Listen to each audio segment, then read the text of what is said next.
Hello, I'm Reverend Sam, and this is another encounter moment. I pray for you today that in the name of Jesus, your faith shall be sharpened by the power of the Lord.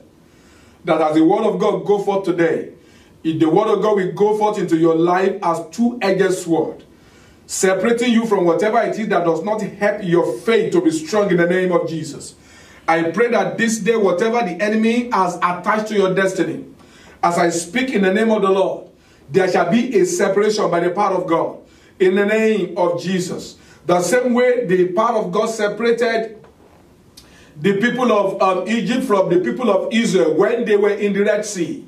The same way I decree this day, as I speak in the name of the Lord, the power of God shall begin to separate from you every evil spirit, every satanic deception, every part of evil that has plagued your life up to now. Receive deliverance as the word of God go forth in the name of Jesus. Lord, I pray you grant me utterance for your people. Let your name be glorified. In Jesus' mighty name. Amen, amen, and amen. Today I'm continuing on how to pray strategically, and this is actually the 4th episode. I want to speak to us today on another principle that I titled Watch and Pray. I have come to discover that many of us as Christians, what we are good at doing is to pray. But Jesus, on 3 different occasions, told the disciples, he said, watch and pray. Watch and pray. Watch and pray. My question is, why will he tell them to watch and pray?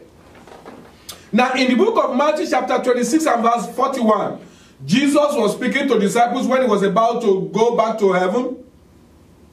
He said, watch and pray so that you don't enter into temptation.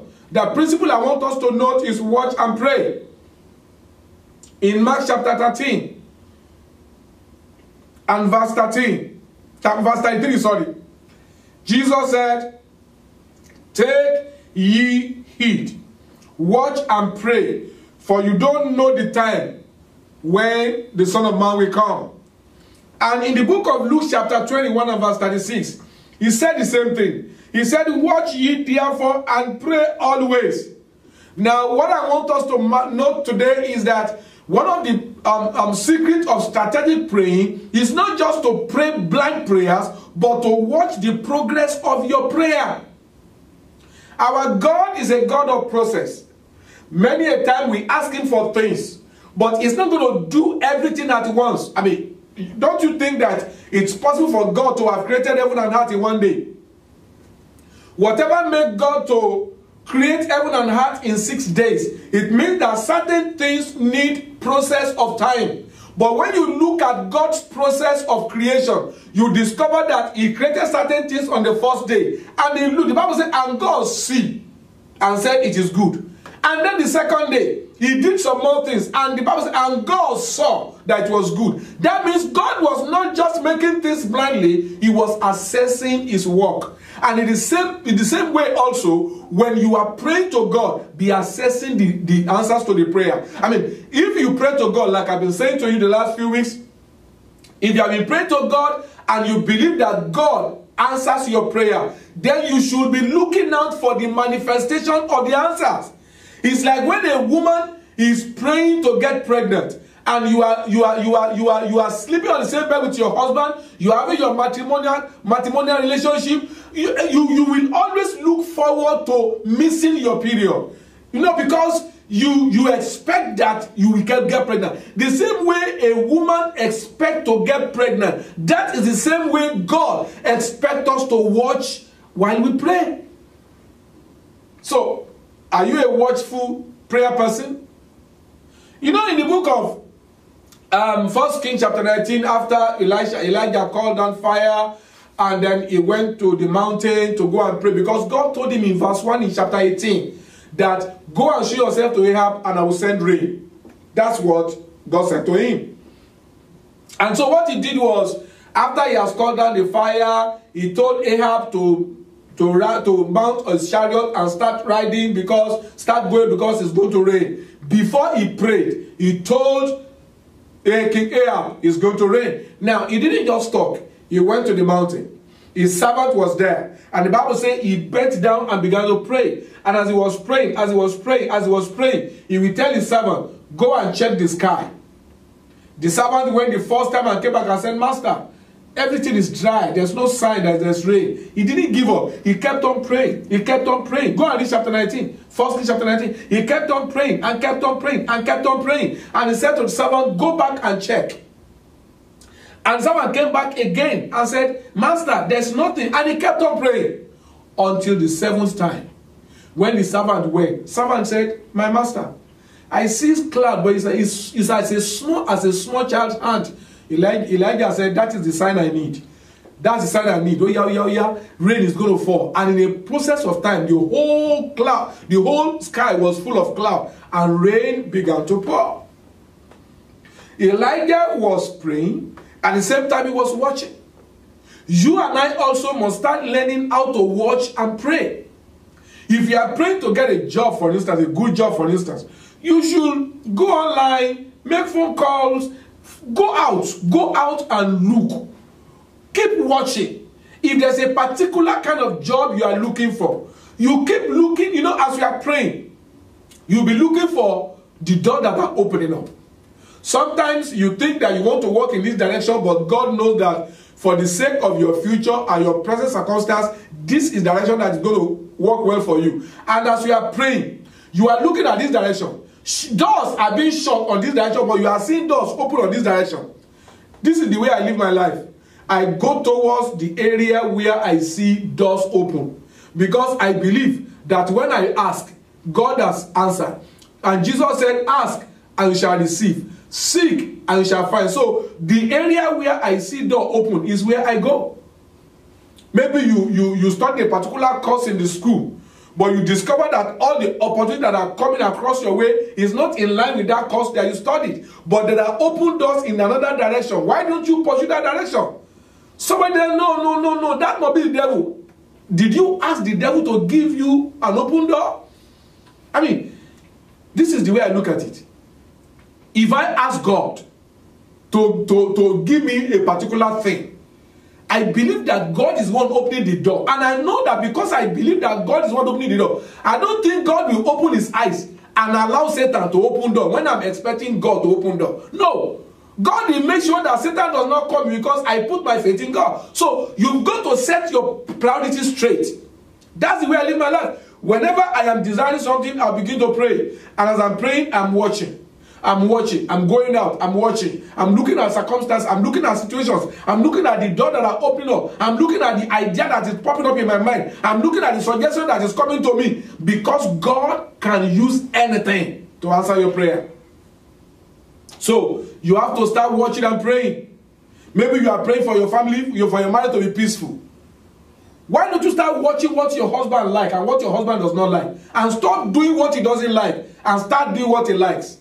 I remember at a particular time I was praying concerning a particular thing, concerning my wife, and then I don't know what to do until a particular day we were just talking, and then she just said something, and that thing that she said was a key to me, which I later used, and it worked. It was an answer to the prayer, but God made her to speak it out. In the same way, you've got to expect God to give you direction. That is one of the greatest challenge that you can have. You cannot just zero and say, this is the way God's going to do it. No. I don't want us to be like Naaman. You know, Naaman is the man that had leprosy in 2 Kings chapter 5? And then that small girl in her house, in his house, told him that if you go to Samaria, there's a prophet of God in Samaria that will heal you of your leprosy. And Naaman went to collect letter from the king of Syria, took it to the king of Samaria. The king of Samaria referred Naaman to prophet Elisha. When he got there, Elisha sent a servant to go and wash in the water of Siloam, and then he will be made whole. Naaman said, I even thought he was going to come out.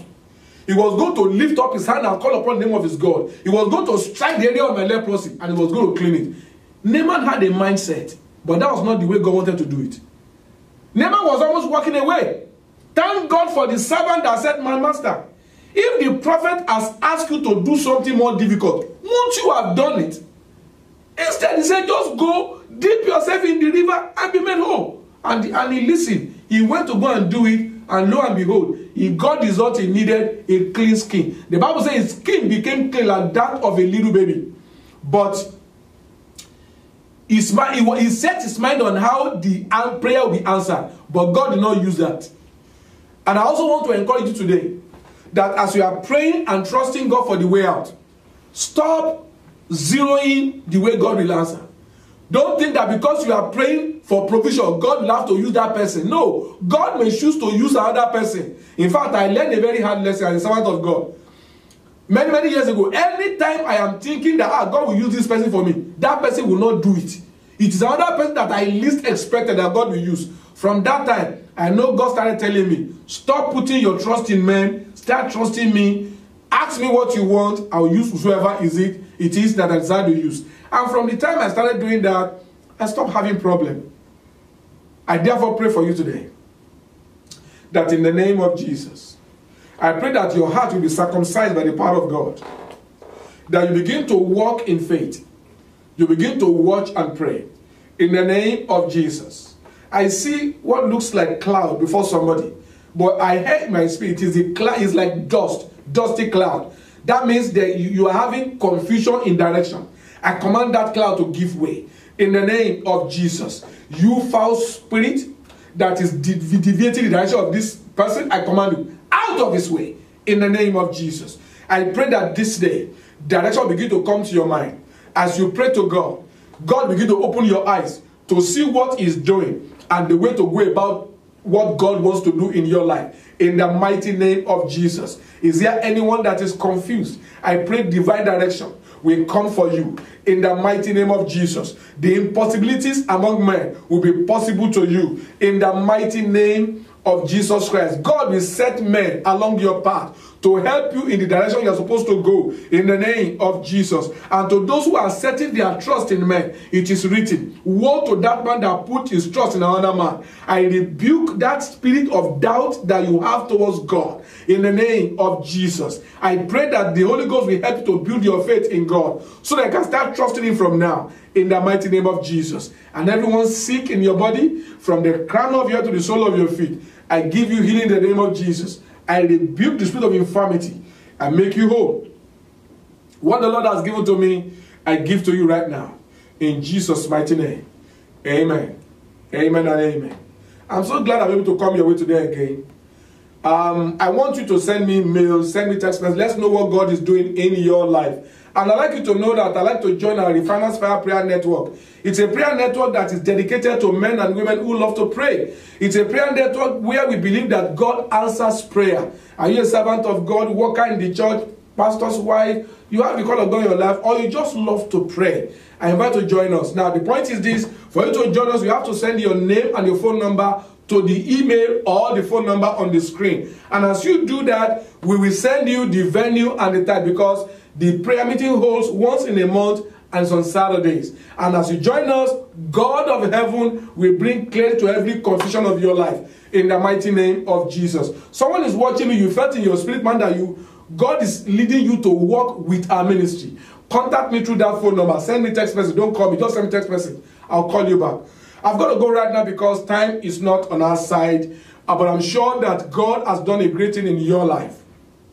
I want you to know that no matter what you have gone through in life, now that you are a child of God and you are believing in the word of God, I believe the testimony of your life will be that you are wonderful because Jesus is real. I'll see you next time. God bless you. Bye-bye. Lord, you are great. Thunder announce your presence. The storm announce your power. I can't imagine your greatness.